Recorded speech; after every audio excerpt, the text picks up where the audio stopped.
Assalomu alaykum hurmatli yurtdoshlar. Bugun biz Namangan shahri Go'zal dahasidagi Soliha tort va shirinliklar do'koniga tashrif buyurdik. Sizlarga hozir bu yerni tanishtirib, ko'rsatib beramiz.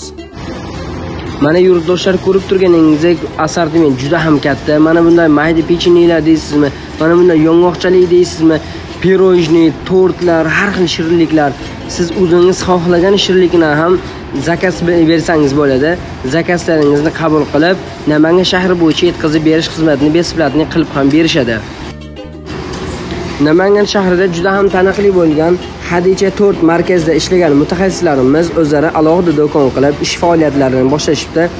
Ko'rib turganingizdek, mahsulotlar juda ham sifatli, sifatini yo'qotmagan, oldingidan ham yaxshi va sifatli qilib chiqarishga harakat qilishyapti mutaxassislarimiz. Sizlarga halol va sifatli mahsulot kerak bo'ladigan bo'lsa, mana bu nomerlarga murojaat qilishingiz mumkin. Hozir sizlarga to'liq lokatsiyani tushuntirib o'taman. Hurmatli yurtdoshlar, manzilimizni tushuntiradigan bo'lsak, mana bu yer Go'zal bolnitsadan chiqib kelaverish. Mana bu yoq taraf esa Go'zal svetofordan tekis tushib kelish. Shundoqqina Go'zal Fayz ro'parasidagi ko'cha.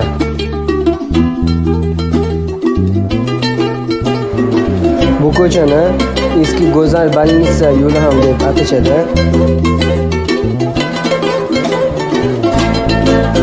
Mana bu joy bizning do'kon, bemalol tashrif buyurishingiz mumkin.